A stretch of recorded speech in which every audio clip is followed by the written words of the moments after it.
What is Oklahoma's best position group heading into 2024?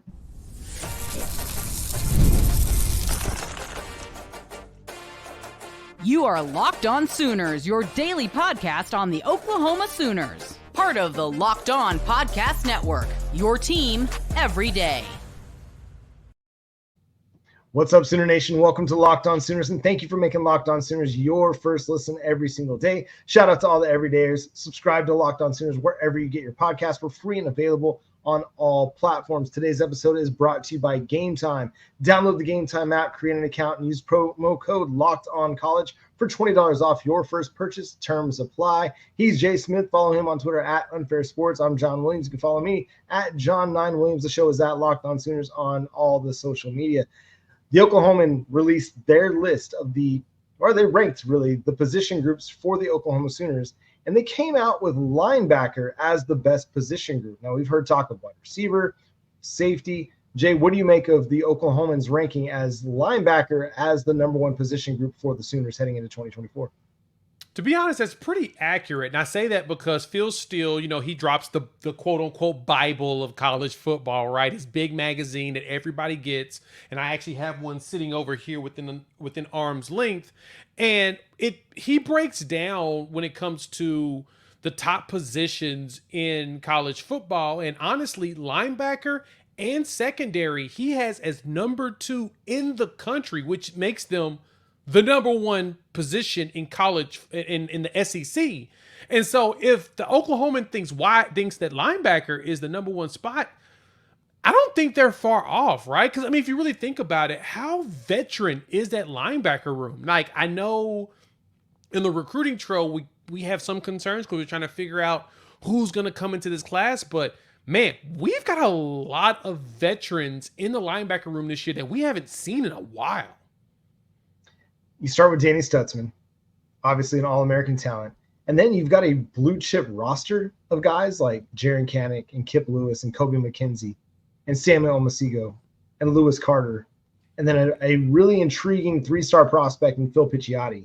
And then you've got a 4-star prospect in James Nesta. There's a lot to like about the linebacker room. We know Danny Stutsman's going to start. I've seen him in the Oklahomans projecting Kip Lewis, Kendall Dolby as the Cheetah. Who do you think is going to be starting alongside Danny Stutsman when we consider the 3 linebackers?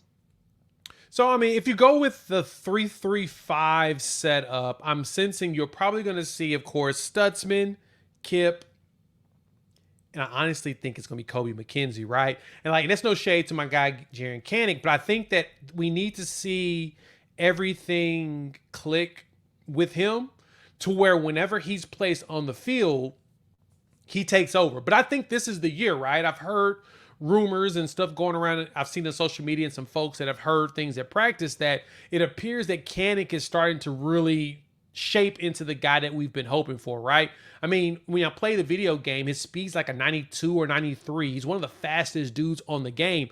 At his size, it's absurd. Remember, he ran like a 10-2, 10-3 in the 100 because he's a track kid. If you notice, we recruit a lot of track guys. And so, no, I sense this room is probably it's the most veteran, probably, honestly, room on the team. Them in secondary have an argument for it, but having Danny Stutsman, who is an All-American in his right, and someone that we expect to be a Butkus finalist this year, finally, because he was disrespected last year, I'm sensing it's going to be Kip, Kobe, as well as Stutsman if we go into a 3-3-5 setup. Yeah, if you're talking about 3 traditional linebackers, I could definitely see Kobe rolling as the strong side linebacker, Danny at the mic, and Kip as the will. I think we're going to see a little bit more delineation like that. But if you're talking about just 2 linebackers and a cheetah, I could definitely see it being Danny and Kip. But I'm not ready to sleep on Jaren Kanak either. He started the season as you're starting, linebacker alongside Danny Stutsman last year in 2 linebacker sets, again, not considering the cheetah. And he played well at times. He still has room to improve, but he's in year 3 now. Him, Kip Lewis, Kobe McKenzie, all in year 3. When did we see Danny Stutsman have his best season at Oklahoma? In 2023, which was year 3 for him. So have high expectations for this group because they are now with Brent Venables for 3 seasons, with Jerry Schmidt for 3 seasons. They're going to have big time production and big time playmaking ability this year. And again, however you play it, you've got depth to where even if Danny Stutsman is kind of the only one that starts consistently, you feel pretty good about being able to roll out the other 3 guys on a regular basis. And that doesn't even include a guy like Lewis Carter, who Brent Venables just raves about every opportunity he gets. So I could even see this becoming like matchup dependent. So you go against a team that might be a little bit more run heavy, like an Auburn. Well, maybe you see more Danny Stutsman, Kobe McKenzie lineups. Or you're going to see teams that want to spread the field a little bit more, like a Mississippi State, although you won't play Mississippi State this year. But somebody like that, you might see more Kip Lewis, Jaren Kanak, so you can get more speed on the field, get more athleticism on the field to be able to cover tight ends, cover wide receivers out of the slot. So it's a really, really intriguing group. Wide receiver, I think, is a group that could challenge them for best position group this year. And we've talked a lot about wide receiver on this show, but you start with Nick Anderson, who had 10 touchdowns last year, 800 yards receiving. You go to Joe Farouk, who's now in his 4th year with the Sooners, 3rd year, in this kind of a system, the Jeff Levy, Seth Luttrell spread offense type system. You've got Andrell Anthony coming back. You've got Jaden Gibson continually developing. A Deion Burks, that is going to be one of the best playmakers in the country in 2024. Is that a group that you see as potentially saying, hey, at the end of the year, they were Oklahoma's best position group? Honestly, I feel like they are actually the best group we have. We have so much depth at that position, and it was the one that showed out the most last season. But I kind of want to go back to one point you made a minute ago. You mentioned Kendall Doby running in at Cheetah. My question is, where's Deshaun McCullough going to end up at, right? Because the rumors were going into spring was that he was playing a lot more like Will on the defense, a mixture of Will and a little bit of Mike with Stutsman. Like, it was the matchup was him and Stutsman at linebacker, but the goal was making it to where McCullough was more of an edge rusher in comparison to him playing linebacker. I'm wondering where he's going to fit also on this team. But to answer your question, we'll come back to that portion in a second. I think that wide receiver is definitely going to be, they're going to end up being the best group, right? Like I'm raving about the defense, and I'm very bullish about that. It's because I do think the defense is going to carry us. But I think the wide receiver room is going to benefit from the fact that people are going to overlook Jackson Arnold right now because they don't know what he is yet, right? He's young. He's a true sophomore, so we haven't truly seen him show out. But because the skills position is so veteran, I truly believe that they're going to come out here and put up some absurd numbers this coming season to where some dude's going to end up getting themselves drafted. Yeah, it's got that kind of a talent on it. I could see Nick Anderson going pro after this year. I could see Deion Burks going pro after this year. Jaleel Fruch will be out of eligibility, so he's going pro. You could see your 3 starting wide receivers get drafted. And Jaden Gibson, he'll be draft eligible after his 3rd season in college. He'll be draft eligible. I'm just hoping we get one more year out of him in 2025 to continue to work with Jackson Arnold. It's a strong argument to be made for both linebacker, for wide receiver. The Oklahoman has secondary as their 2nd best position group. Mm-hmm. And I like what we have at safety. And if you were talking safety as a position group versus cornerback, then I could buy the argument. But as a total package, not Lex Luger, the total package, but as a total package in the secondary, I'm not ready to put those guys above the wide receiver position, just because I think you still have a little bit of a question mark at one of the cornerback spots, and I need to see Gentry Williams stay healthy for a season. That one is the tough part, is Gentry being healthy. And I'm going to be honest, that was the other position that Phil Steele was very bullish on, and me being honest here, I kind of agree with him on that position, right? And this is the thing about it. Woody Washington's probably not going to play corner much here. He's going to rotate around from cheetah to safety. Like, he's going to be in multiple positions for us, which to me is huge for the versatility we can provide on the field, right? We know Woody is a really good man defender. And if you throw him out there just roaming around and following some of their good players, he's fast enough to do it. Could be impressive. Now, this is the best part. You brought in Dez Malone specifically because Dez not only is a solid corner, he's really good in zone. One of the things we struggled in last season was having really good zone coverage, especially because Gentry was in and out. You know, you had Josiah Wagner who was in and out with injury, and now he's no longer here. But Jacoby Johnson has been flying up the charts this past season. And I think Makari Vickers kind of pushed himself a little bit further in the depth chart because of, his little incident that he had. But they'll take care of that or whatnot internally. But I sense that you're going to see some seatbelt. You're going to see some Jacoby Johnson a lot more than anticipated with Gentry and Dez Malone out there at corner. Then Robert Spears-Jennings got to be healthy too, right? There's a very good chance, man, that secondary the secondary is going to definitely be top 3 this season. We'll leave it at that to make it easy. But I get where your concerns is.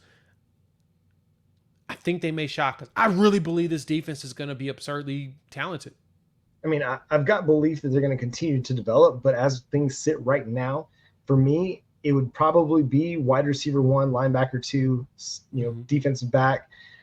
Might not even be 3 for me just yet, but I think there's enough talent in that group to be one of the best position groups at the end of the season. A group that has to be better than what it was in 2023. We're going to discuss coming up next here on Locked On Sooners.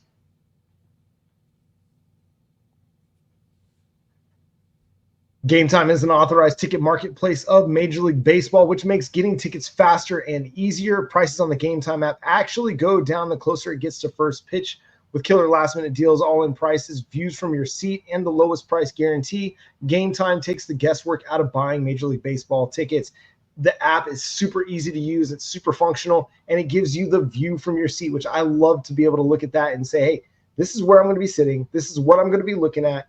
And I don't have to guess. I don't have to worry about obstructed views. I don't have to worry about line of sight problems because I can see it all in the Game Time app. Go download the Game Time app wherever you get your apps, in the Apple Store or the Google Play Store, to get $20 off your first purchase by using our promo code LOCKEDONCollege. Again, terms apply, but go download the app, create an account, and redeem code LOCKEDONCOLLEGE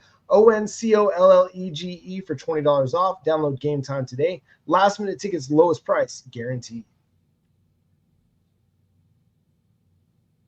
Again, thank you for making Locked On Sooners your first listen every single day. Are you watching Fox Sports or ESPN on your TV all day? Have to turn down the volume with all that shouting? Make the switch to Locked On Sports today, a free 24/7 sports streaming channel programmed for you every day to bring you the biggest stories without all the screaming. Locked On Sports Today brings you can't-miss analysis, opinions, and news, streaming 24/7 on YouTube or the free Amazon Fire TV channels app. Part of the Locked On Podcast Network, your team every day. And for your second listen here on the Locked On Network, go check out Locked On SEC. Our guy, Chris Gordy, is doing a great job covering all the angles, getting you ready for the 2024 college football season. Go subscribe to Locked On SEC wherever you get your podcasts as well. And so, Jay, we discussed the best position groups on this team. Well, one of the position groups that people aren't super confident in heading into the season, but could certainly turn our opinions around, and that's tight end. If we're looking at the Oklahomans rankings of the position groups for the Sooners, they came in at number 8, just ahead of offensive line. We spent enough time talking about offensive line this week. Go check out our shows earlier in the week of how we discussed our hope and our expectations for the offensive line. But let's talk tight end, because last year Austin Stogner returned. It didn't turn out to be what everybody had anticipated it would be. He wasn't super productive in the passing game. The group as a whole was not very productive in the passing game. And it was a little bit disappointing after what Braden Willis was able to do in 2022. And you're right.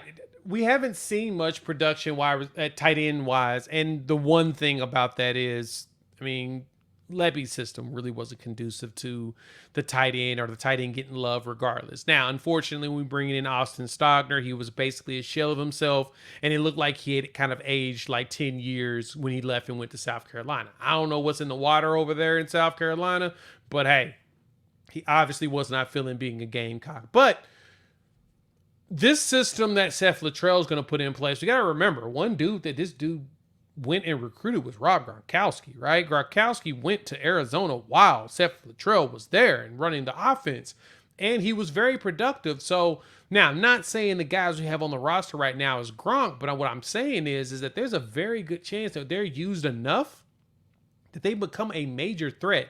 Jake Roberts as well as Bauer Sharp both were two of the highest grade players in the SEC going into the SEC based upon the PFF grades, right? So they did the list, PFF put the grades up there or whatnot, and you had both Bauer and Jake Roberts. I think Bauer was second on that list. So that's a huge deal for what we're trying to do here at Oklahoma, because even though we did get Devon Mitchell, who is technically a 25, he's 17 years old, he reclassified and came in a year early.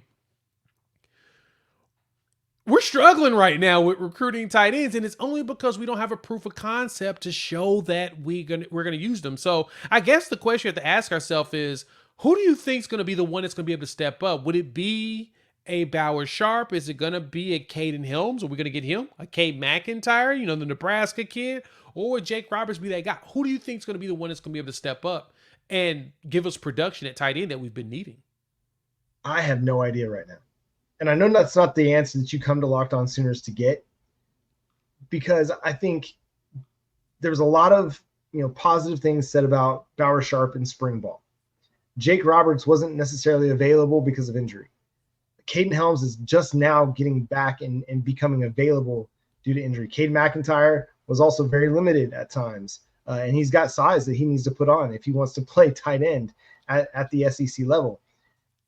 So I don't have a great feel for what the tight end position is going to be this year, because you're bringing in a Bauer Sharp who was at Southeastern Louisiana.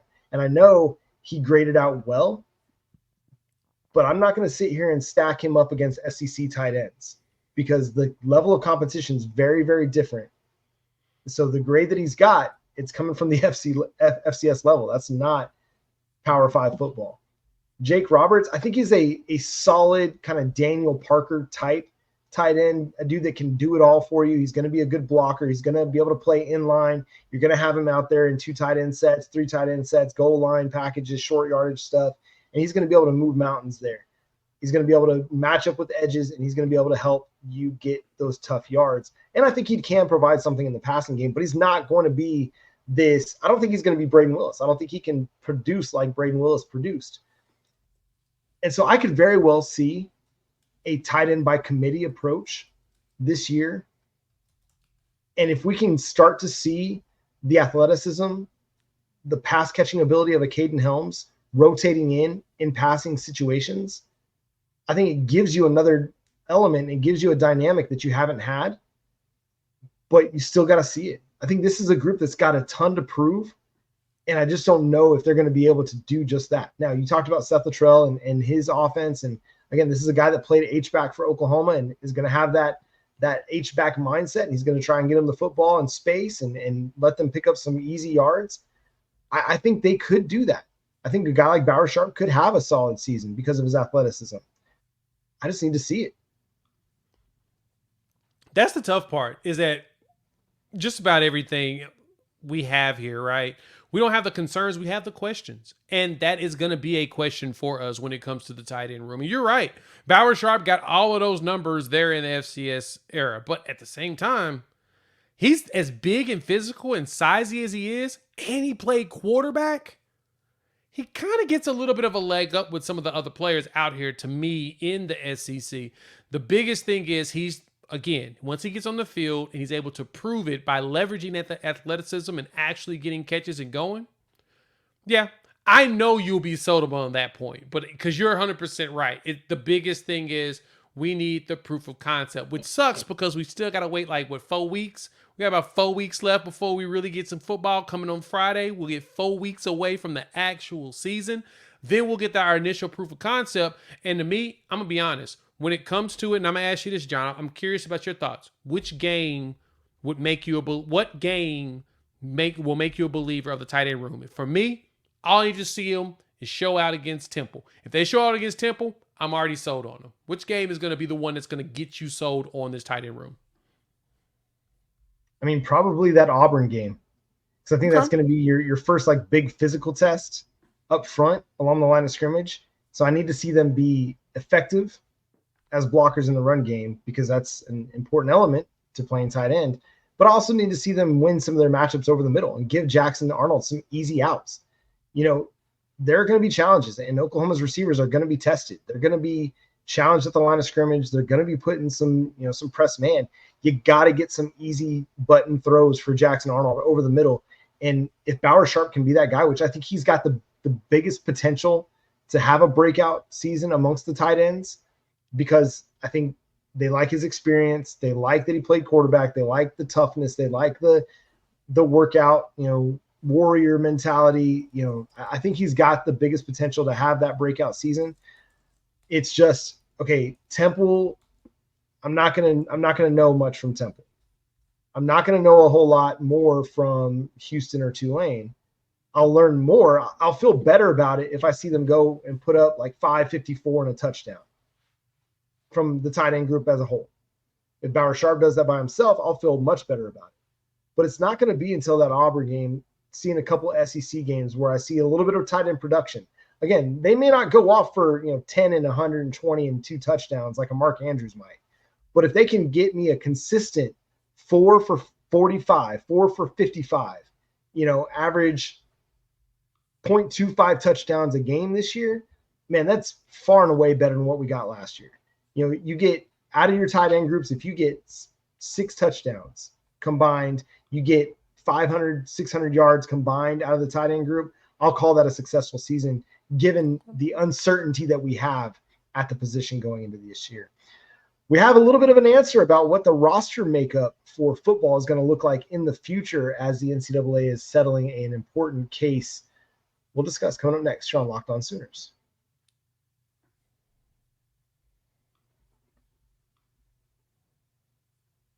College football analyst Ross Dellinger, and reporter, I should say, not just analyst, but reporter. He does the legwork. He's boots on the ground. Reported earlier on Wednesday that the NCAA has reached a settlement for what the roster limits will look like in college football moving forward there, and for other sports as well, and what the scholarship limits look like. So as presently constructed, football can have 80 scholarships and then a number of walk-on players up to a limit of 120 players. Well, they're upping the scholarship limit to 105. Now, what this means for walk-ons, we don't know, because also the roster limit will be at 105. So, Jay, what's your take and what's your reaction to the news that the roster limit is decreasing, scholarship limits are increasing?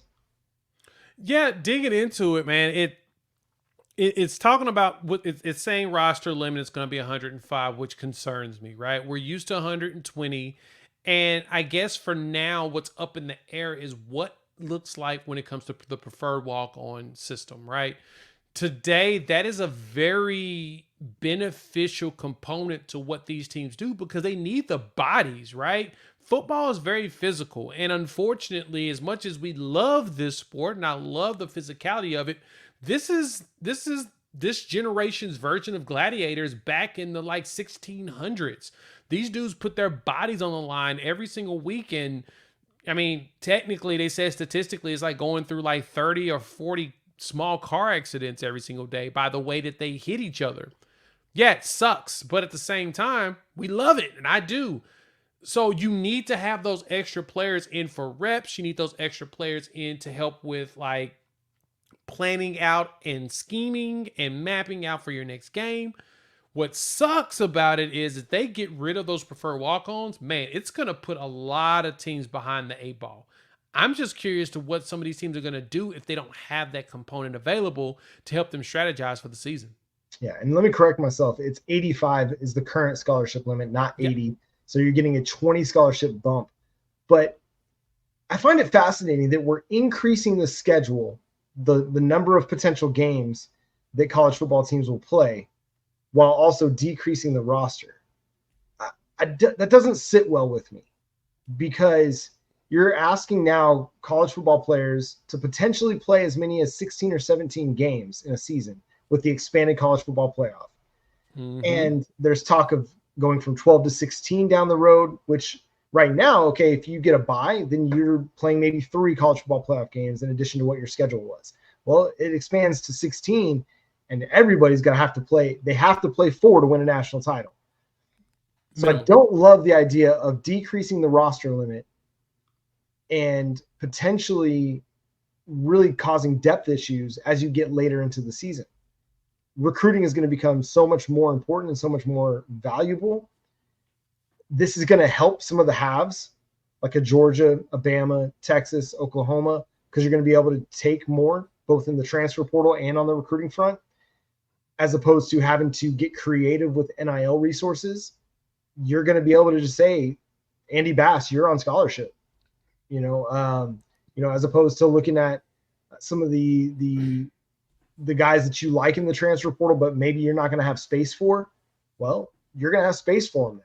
You may not have to quote unquote process guys to get under the scholarship limit. There are going to be some roster construction issues that guys like Curtis Lofton and Brent Venables are going to have to work through and manage and figure out. And I'm with you, man. I don't really like the idea of eliminating the walk-ons. I think that has been an intriguing, integral part of college football for a lot of years. I mean, we have a whole movie devoted to a dude walking on and going and getting and earning playing time. Mm-hmm. One of the greatest sports movies of all time. And Rudy, if you don't have the walk-on situation, you don't have walk-ons, you don't potentially have a Baker Mayfield situation or a Stetson Bennett situation. You really, or Drake Stoops or Gavin Freeman. Now, some of those walk-ons might get scholarship opportunities, but I think what happens is those guys that are quote unquote walk-ons, you're not seeing them rostered. You're seeing Oklahoma go after more 4-stars, go after more 3-star prospects, and those walk-ons kind of having to go the smaller school route to the group of 5.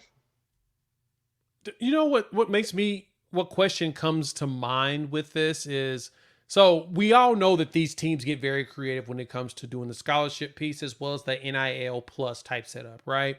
And the NIL plus the PWO plus NIL, my apologies, word salad here. But the kind of point of that is, and in some situations, logically, it makes more sense when you have graduate transfers to put them on PWO plus NIL because it's a lot cheaper.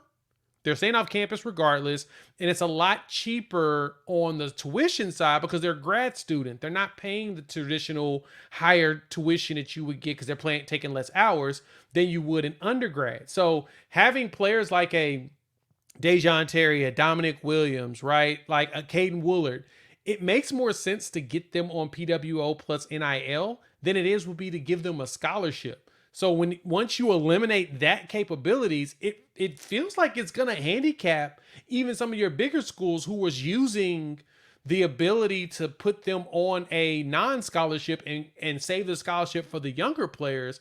It makes them now have to figure out those 20 additional, like, we're going to have to finagle some things if we want, to get these players on the team.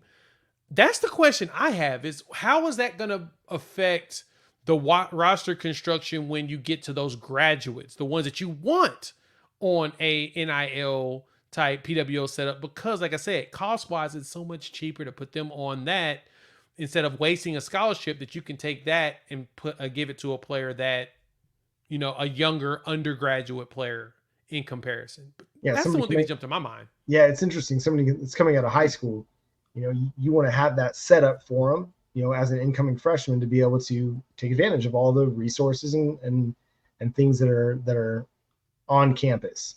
Whereas a veteran, you're not as concerned about being on campus. They can be off campus because they've kind of proven that they can get to campus and they can get to practice and workouts and all that stuff. So, man, right. I think that's going to be one of the topics that gets brought up whenever OU has its media days and speaks with Brent Venables, because, he and Dabo Swinney and I think Nick Saban, I've heard even talk positively, and want to keep the walk-on situation. Kirby Smart. So many coaches have come out of this walk-on movement over the, who knows, how many years the walk-on movement has been a part of college football, but coaches have gotten opportunities to get their foot in the door with programs and then work their way up the coaching ladder, starting off as a walk-on. So it's going to be really intriguing to see now what that does for college football, because the transfer portal kind of messed some things up with high school recruiting, where there weren't as many opportunities, especially in the COVID era where guys were staying in for 5, 6, sometimes 7 or 8 years because of medical red shirts and things like that, how that kind of messed up opportunities for high school recruits. And then the transfer portal as well. Well, now getting that 20 scholarship bump, maybe it opens the door for more opportunities out of the high school level. So it's going to be fascinating to see how this all plays out at the collegiate level, especially at the Power 4 level here in the coming years. But it's gonna be something we'll cover here on Locked On Sooners as we continue to cover recruiting, transfer portal, all that stuff. So make sure you're subscribed to the show wherever you get your podcasts. Free and available on all podcast platforms and on YouTube. Go follow Jay on Twitter at Unfair Sports, myself at John9Williams. And you can also subscribe to the Locked On Sooners Insider Program by texting SEC 2024 to 405-817-6711 to get 25% off your first month. That's where you can have direct one-on-one conversations with myself and Jay. You can give us questions, give us feedback, give us topics for the show over there at the Locked On Sooners Insider Program. Again, text SEC 2024 to 405-817-6711. The show is at Locked On Sooners on all your social media platforms. Subscribe to the show wherever you get your podcasts and make us your first listen of the day. Shout out to all the everydayers. Now go check out the Locked On Sports Today 24/7 streaming channel on YouTube. And now it's also available on Amazon Fire TV and the free Fire TV channels app. Locked On Sports Today is here for you 24/7, covering the top sports stories of the day with the local experts of Locked On, plus our national shows covering every league. Find Locked On Sports Today now available on the free Fire TV channels app. We'll have more for you on our next show where we'll dig into some of those questions that we're getting from the Locked On Sooners Insider Program. Again, follow Jay. He's Jay. I'm John Williams. We'll catch you next time. Boomer Sooner.